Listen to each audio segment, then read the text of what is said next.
হে WhatsApp guys, কেমন আছো সবাই? আশা করি সবাই খুব ভালো আছো। থাম্বনেল দেখে বুঝতে পেরেছো যে ডেথ নোটের 13 নম্বর এপিসোড ফাইনালি আউট হচ্ছে, আর এটাও দেখেছো যে দুই কিরা কিন্তু এক হয়ে গিয়েছে। তো কিভাবে তারা এক হলো সেই পুরো কাহিনীটাই আমরা এই ভিডিওতে জানবো।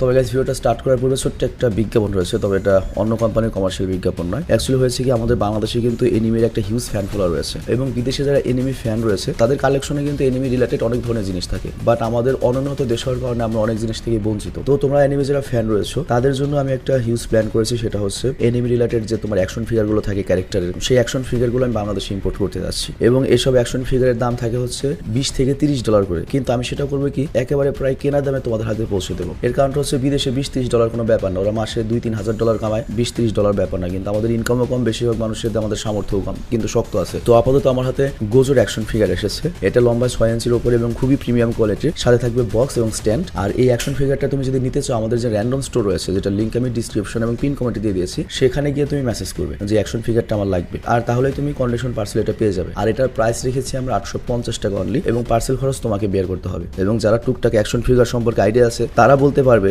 যে এখানে আদৌ আমাদের লাভ হয়েছে কি হয়নি। এই অ্যাকশন ফিগারটার যা দাম তার 2 গুণ খরচ পড়েছে বিদেশ থেকে এখানে আনতে, প্লাস আমি মাত্র 20টা অ্যাকশন ফিগার এনেছি গোজোর। বাংলাদেশ সরকার আমার কাছ থেকে প্রায় 3000 টাকা ভ্যাট নিয়েছে। তো বুঝতেই পারছো এটা কেমন খরচ হয়েছে। তবে আমরা আরো বেশি মূল্য দিতে চেয়েছিলাম, কিন্তু আমাদের র্যান্ডম গ্রুপে সবাই মিলে বসে চিন্তা করলাম যে অ্যাকচুয়ালি এটাকে হাতের নাগালে রাখা উচিত, যাতে আমাদের যে মিডল ক্লাস এনিমি লাভার রয়েছে তারাও এটা কালেক্ট করতে পারে। আর 2-1 দিনের মধ্যে ডেমন স্লেয়ারের সবগুলো অ্যাকশন ফিগার আসছে, প্লাস নারুতো এবং ওয়ান পিসও আসবে। আর যদি এই সেক্টর আমার সফল হয়, ভবিষ্যতে হয়তো এরকম একটা আমাদের স্টোরি থাকবে যেখানে এনিমির সকল ধরনের ড্রেস পাওয়া যাবে, তারপর যে কাটানা ওয়েপন গুলো থাকে কিংবা এই অ্যাকশন ফিগার সব থাকবে। তো যাই হোক, এখন আমাদের দেখার বিষয় যে অ্যাকচুয়ালি কতখানি মার্কেট রয়েছে বাংলাদেশে এই অ্যাকশন ফিগারের বা এনিমি এইসব কালেকশনের কত ফ্যান রয়েছে। তো যারা আগ্রহী, যারা চাও যে বাংলাদেশে এগুলো অ্যাভেলেবল হোক, কারণ বিশ্বাস করে আমি যে খরচ করে এনে যে দামে তোমাদের দিয়েছি এ দামে কেউ দেবে না, কারণ এইটা আমার মেইন বিজনেস না। আমার মেইন বিজনেস হচ্ছে ইউটিউব এবং ফ্রিল্যান্সিং। তো এই জন্যই আমি মূলত তোমাদের এটা অনেক কম দামে দিতে পারছি, কারণ এখান থেকে আমার অনেক লাভ করার দরকার নাই। তো পিন কমেন্ট এবং ডিসক্রিপশনে লিঙ্ক রয়েছে র্যান্ডম স্টোরের, যেখান থেকে তুমি তোমার কাস্টম টি শার্ট সহ এই ধরনের অ্যাকশন ফিগার তুমি অর্ডার করতে পারবে। তো ভিডিও দেখা শেষ হলে যাদের এই অ্যাকশন ফিগার দরকার তারা অর্ডার করতে পারো। যত দ্রুত শেষ হবে তত দ্রুত আমরা আরেক চালান নিয়ে আসবো। আর র্যান্ডম স্টোরে তোমরা অর্ডার রাখতে পারবে যে আমাকে নারুটো দিবেন বা অমুকটা দিবেন, এরকম যতগুলো অর্ডার হবে সে অর্ডারের উপর ভিত্তি করে আমরা প্রয়োজনে তোমাদের জন্য আবার পরে নিয়ে আসবো। তো মূল ভিডিও স্টার্ট করে দিই। তো 13 নম্বর এপিসোডের শুরুতে আমরা দেখতে পাই চিপ করে কি আমাদের লাইটকে কল করে এবং বলে সেকেন্ড কিরা সাকুরা টিভিকে আরেকটা টেপ এবং ডায়েরি পাঠিয়েছে, এর জন্য তুমি দ্রুত এখানে চলে আসো। আর আমরা ওই ভিডিওটি এবং ডায়েরিটি নিজেদের কাছে রেখেছি। তো লাইটের পর হোটেলে চলে আসে, আর চিপ তখন লাইটকে একটা পেপার দেয়, আর সেটাতে গত বছরের মে মাসের এন্ট্রি লেখা ছিল যে কোন ডেটে কি কি করবে। আর এল তখন বলে এখানে 30 মেতে যে এন্ট্রিটা রয়েছে বা যে কথাটা লেখা রয়েছে সেটা দেখো। তো ওখানে লেখা ছিল যে আমরা টোকিওতে কয়েকদিন পরে যে একটা বিশাল গেম হতে চলেছে, সেখানে আমরা একে অপরের সাথে দেখা করব এবং একজন আরেকজনের শিনিগামিকে দেখাবো। তো এটা দেখে লাইট তখন মনে মনে ভাবে, এটা দেখে তো মনে হচ্ছে গত বছরের ডায়েরি নয়, ও এবারের মেতে এটা করতে চায় এবং 30 মেতে আমার সাথে দেখা করতে চায়। আর আমরা যদি পাবলিককে মেসেজটা দেখাই, তাহলে দ্বিতীয় কিরা ভাববে যে ফার্স্ট কিরা বা আসল কিরা এই মেসেজটা দেখেছে, কিন্তু ও তো আমার শিনিগামি সেই পর্যন্ত দেখতে পারবে না যতক্ষণ না পর্যন্ত আমার ডেথ নোটে টাচ করছে। তো শিনিগামিও কিভাবে কনফার্ম করবে কিভাবে এটা দিয়েছে। আর তারপর লাইট এখানে 22 মের এন্ট্রিটা দেখতে পাই, যেখানে লেখা ছিল আমি আর আমার বন্ধু আই আমার সবচেয়ে সেরা একটা জায়গায় গিয়ে আমরা একে অপরের নোটবুক চেক করব। তো এখানে কথাটা মনে রেখো, আই এম নামে একটা জায়গায় গিয়ে একে অপরের নোটবুক চেক করবে। আর এরপর আমাদের মিশাকে দেখানো হয়, আর মিশা বলে আমার কাছে শিনিগামি চোখ রয়েছে, তো কিন্তু তারপরে আমি নিজের অবশিষ্ট জীবন দেখতে পাই না কেন, তুমি কি আমাকে বলতে পারো এটা কেন হয়। তখন ওর যে শিনিগামি র্যাম বলে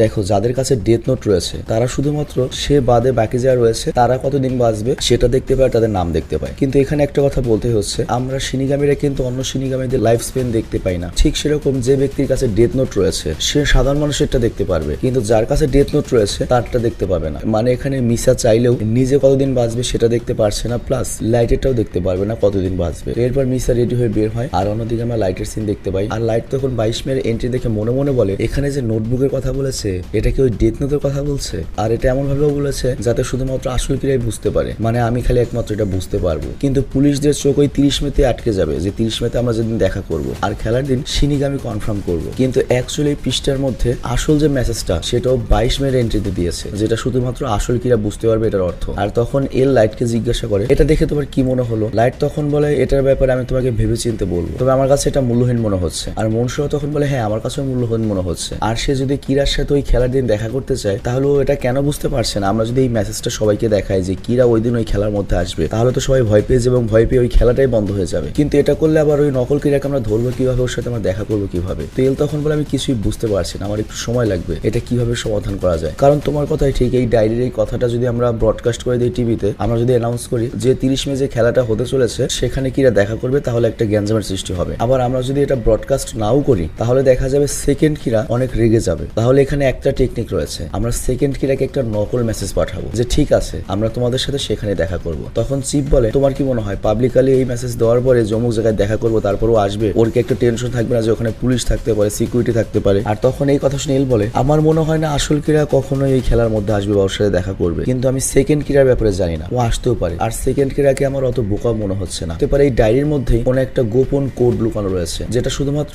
শিনিগামির সাথে থাকা লোকেরাই বুঝতে পারবে। আর যদি তাই হয় এই কোড আমরা কখনোই বুঝতে পারবো না। তো এই জন্য এই ডায়েরিতে যেসব লোকেশনের নাম লেখা রয়েছে সবগুলো লোকেশনে সেই তারিখে গিয়ে আমরা নজর রাখবো, তবে আমাদের খুব বেশি নজর রাখতে হবে। তো এর মানে হচ্ছে 22 তারিখে আয়ামাতে সে তার ফ্রেন্ডের সাথে দেখা করবে, সাথে নোটবুক থাকবে। তো ওই দিন আমরা আয়ামাতে যাবো এবং পুরো জায়গায় নজরদারি করবো। আর 24 তারিখে সে আরেক ফ্রেন্ডের সাথে দেখা করবে শিবুয়াতে, আর আমাদেরকে ওখানে একটু মন দিতে হবে, তা না হলে আমরা যা পরিশ্রম করছি সব মূল্যহীন হয়ে যাবে। আর 22 তারিখে আয়ামাতে আমাদের নজর রাখতে হবে ওইখানে কার হাতে নোটবুকটা রয়েছে। আর 24 তারিখে শিবুয়াতে আমাদের দেখতে হবে যে কাপড়ের দোকানে কত মানুষ যাচ্ছে। আর তখন লাইট মনে মনে ভাবে যেমনটা আমি ভেবেছিলাম এই নকল করে যদি ধরা পড়ে তাহলে তো আমার কাজ শেষ, তাহলে পুলিশের সাথে ধরা পড়লেও ওর নোটবুকটা আমার কে নিতে হবে। আর যদি পরিস্থিতি খুব বেশি বিগড়ে যায় তাহলে আমার ওখানে থাকা বাকি সবাইকে মারতে হবে, কোনো উপায় থাকবে না। আর এদিকে এল বলে আমাদের তাহলে আয়োমা এবং শিবুয়াতে অনেকগুলো সিসি ক্যামেরা লাগাতে হবে এবং সেখানে কভার করার জন্য আমরা কিছু আন্ডার কভার অফিসারকেও পাঠাবো। মনসুরা তখন বলে ঠিক আছে আমি আয়োমা এবং শিবুয়াতে যাব এবং ভিড়ের মধ্যে মিশে যাব। লাইট তখন বলে আমি আপনার সাথে যাব, কারণ আমি আয়োমা এবং শিবুয়াতে প্রায় যাতায়াত করি, আর আমি যদি আপনার সাথে থাকি আপনাকে কেউ সন্দেহ করবে না যে আপনি পুলিশ। লাইট তখন বলে ঠিক আছে তাহলে কাল দেখা হবে মিস্টার মনসুরা। তো লাইটের পর চলে যায়, আর তখনই মনসুরার কাছে এল এর কল আসে। আর এল বলে কাল তুমি লাইটের সাথে যখন থাকবে লাইটের উপর কিন্তু পুরো নজর রেখো, আর এই কথা খালি যেন আমাদের দুজনের মধ্যেই থাকে। তো এরপর লাইট বাড়ি আসলে লাইটের মাথাকে জিজ্ঞেস করে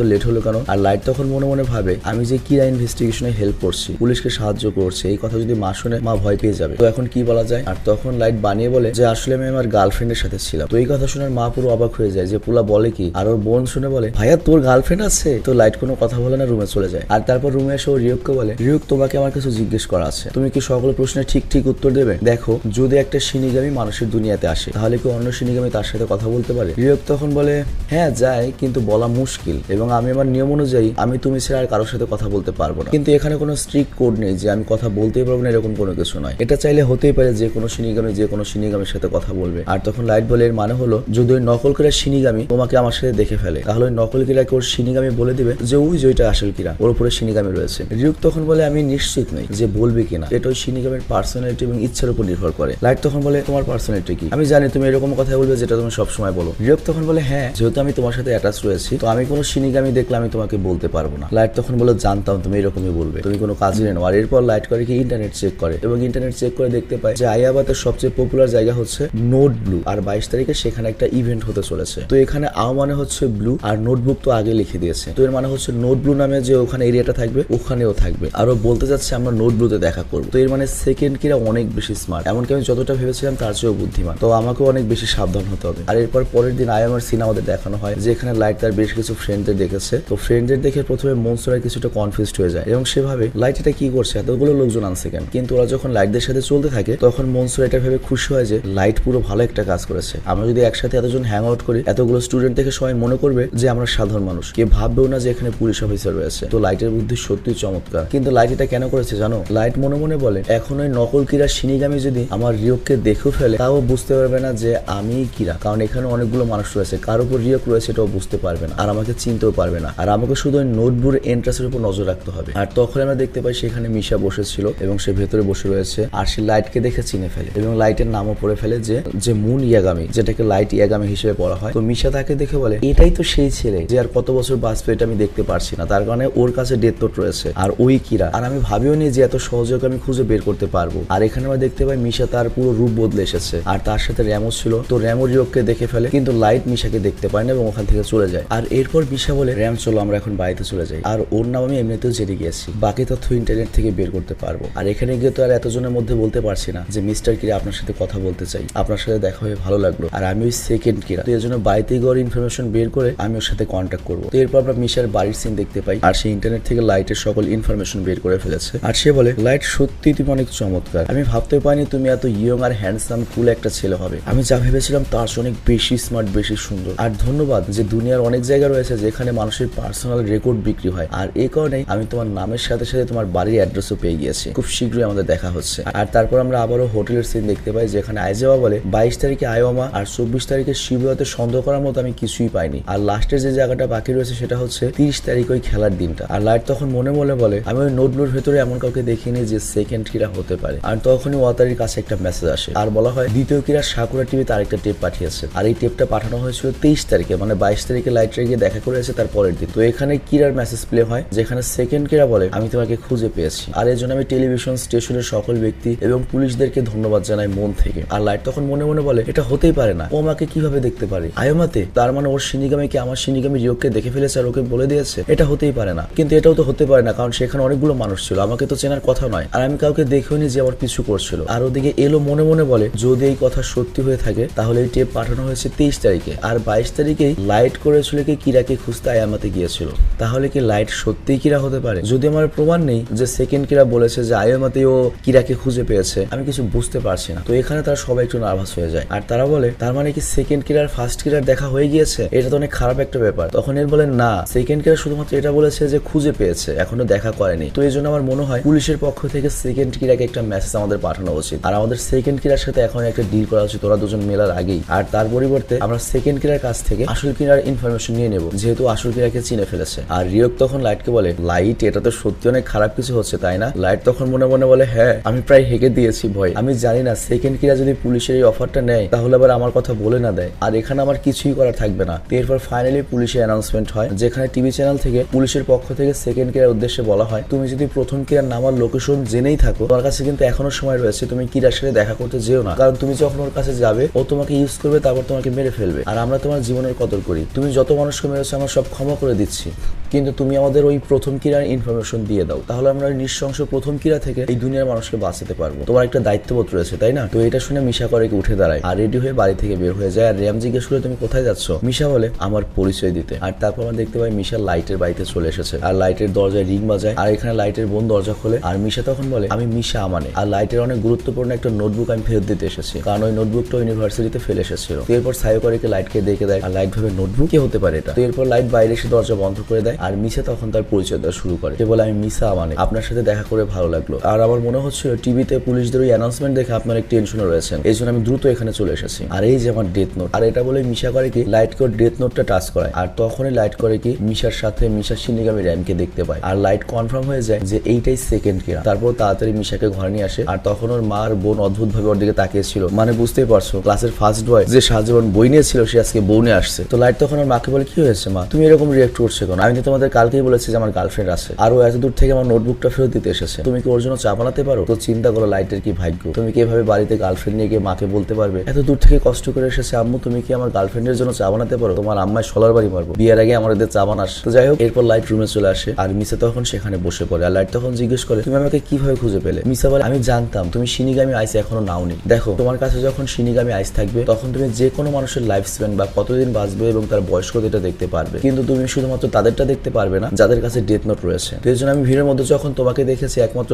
তোমার এজ এবং লাইফ স্প্যান আমি দেখতে পাইনি আর আমি বুঝতে পেরেছি তুমি কিরা। তো লাইট এটা শুনে অবাক হয়ে যায় আর তারপর সে রিউককে বলে শালা তুই আমাকে এই কথা আগে বলিসনি কেন? রিউক তখন বলে আরে শালা এটা তো আমি নিজেও জানতাম না। লাইটের পর মিশাকে বলে আচ্ছা ঠিক আছে কিন্তু তোমাকে যদি পুলিশে ধরে ফেলতো তখন কি হতো? তখন তো এই কিরা শিনিগামী ডেথ নোট সব জানাজানি হয়ে যেত। মিশা তখন বলে ধরা তো আমি পড়িনি আর আমি যদি তোমার কথা শুনি তাহলে আমরা কখনোই ধরা পড়বো না। আর তুমি কি চাও না আমি তোমার জন্য এলের আসল নাম খুঁজে বের করি? আর শুধুমাত্র তোমার জন্য আমি শিনিগামী চোখটা নিয়েছি। আর তারপর মিশা লাইটকে প্রপোজ করে বসে তুমি প্লিজ আমাকে তোমার গার্লফ্রেন্ড বানিয়ে নাও। আর এই কথা শুনে লাইট পুরো অপ্রস্তুত হয়ে যায়, অবাক হয়ে যায় আর বলে কি আমার গার্লফ্রেন্ড? তো লাইট যখন নাই করতে যাবে তখনই মনে মনে বলে আমি যদি ওকে এখন না করে দেয় ও যদি কষ্ট পায় এই শালি আমাকে এখনো মেরে ফেলতে পারে, আমাকে ভেবেচিন্তে উত্তর দিতে হবে। লাইট তখন বলে দেখো এটা হতে পারে না কারণ আয়ামাতে অনেক সিসি ক্যামেরা লাগানো হয়েছে এবং সেখানে যদি তোমাকে কেউ দেখে থাকে আবার তারপরে এখন থেকে আমরা যদি একসাথে থাকি তাহলে আমাদের বড় একটা সমস্যার সৃষ্টি হবে। আর তখনই মিশা করে কি তার ব্যাগ থেকে ছবি বের করে লাইটকে দেখায় এবং বলে আমি এই গেটআপে গিয়েছিলাম, ছদ্মবেশে গিয়েছিলাম, কেউ আমাকে চিনতেই পারেনি। তো রিওক তখন বলে আসলে তোকে দেখে তো চেনার কায়দাই নেই। কিন্তু তখন লাইট বলে তোমার ফিঙ্গারপ্রিন্টের কি হবে? তুমি যে টেপগুলো পাঠিয়েছো সবগুলোতে তো একই ফিঙ্গারপ্রিন্ট রয়েছে। মিশা তখন বলে ওগুলো আমার ফিঙ্গারপ্রিন্ট নয়, তোমার কি মনে হয় আমি এতই বোকা কোনো কিছু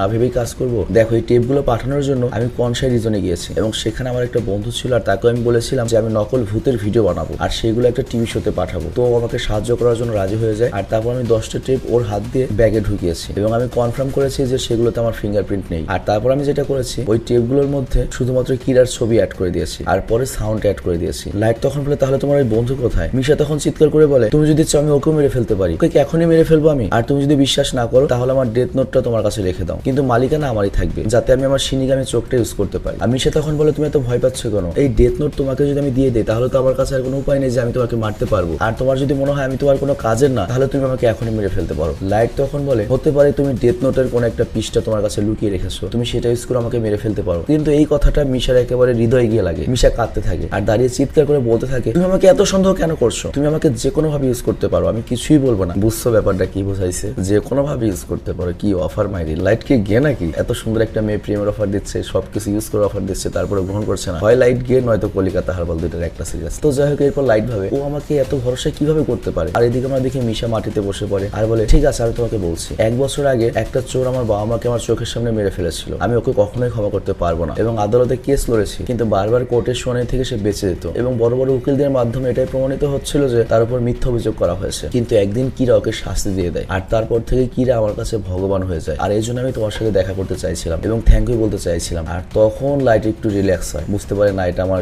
পিওর ফ্যান। আর তারপর বলে ও তাহলে এই জন্যই কিরার সাথে দেখা করার জন্য তুমি এত পাগল হয়ে গিয়েছিলে, বুঝতে পেরেছি, এবার বুঝতে পেরেছি। তবে ভাগ্য ভালো তুমি ক্যামেরার কাছ থেকে বেঁচে গিয়েছো এবং ফিঙ্গারপ্রিন্টের হাত থেকেও নিজেকে বাঁচিয়ে দিয়েছো। তো আমি যতটা তোমাকে বোকা ভেবেছিলাম তুমি অতটা বোকা নও, তুমি যথেষ্ট স্মার্ট। আর তারপর মনে মনে বলে এমনিতেই মেয়েটা বলেছে আমার সব কথা শুনবে। আর এই কথা বলে লাইট করে কি উঠে গিয়ে মিশাকে জড়িয়ে ধরার বলে আমি তোমার অবস্থা বুঝতে পেরেছি, তবে আমি তোমার বয়ফ্রেন্ড হতে পারবো না, কিন্তু আমি বয়ফ্রেন্ডের অভিনয় করতে পারবো, কারণ তুমি আমার জন্য শিনিগামি আইস নিয়ে তোমার অর্ধেক জীবন ব্যয় করে দিয়েছো, তো এর মূল্য তো তোমাকে আমার দিতেই হবে। আর তারপর মনে মনে লাইট বলে এই মেয়েটা আমার অনেক কাজে আসবে, এটা আমার সবচেয়ে চমৎকার একটা অস্ত্র হবে। আর এদিকে মিশা তো এই কথা শুনে পুরো বলে যায় এবং ধন্যবাদ দেয় এবং বলে আমি পুরো চেষ্টা করবো যাতে তুমি আমাকে সত্যি ভালোবাসা শুরু করো। আর মিশাও লাইটকে জড়িয়ে ধরে, আর তখন লাইট একটা শয়তানের হাসি দেয়, এবং বিশ্বাস করো লাইট প্রথমে যত ভালো মানুষই থাক না কেন আস্তে আস্তে লাইট কিন্তু ওর নিজেকে বাঁচাতে গিয়ে চরম সেলফিশ হয়ে যাচ্ছে, এবং ভবিষ্যতে গিয়ে লাইট যে আরো কি কি কীর্তিকলাপ করবে সিরিয়াসলি আমার এখনই ভেবে মাথা আওলায় যাচ্ছে। তো যাই হোক ভালো থেকে সুস্থ থেকো। আর আরেকটা ব্যাপার, টুকটাক তোমাদের মজা দেওয়ার জন্য যে ফান টান করি সেটা নর্মালি নিও, কারণ দেখো আমি যে র্যান্ডম ভিডিও চ্যানেলে মুভি এক্সপ্লেন করি সেখানে অনেক 18+ মুভি আমরা এক্সপ্লেন করি, তো যে পর্যন্ত ফান করার উদ্দেশ্যে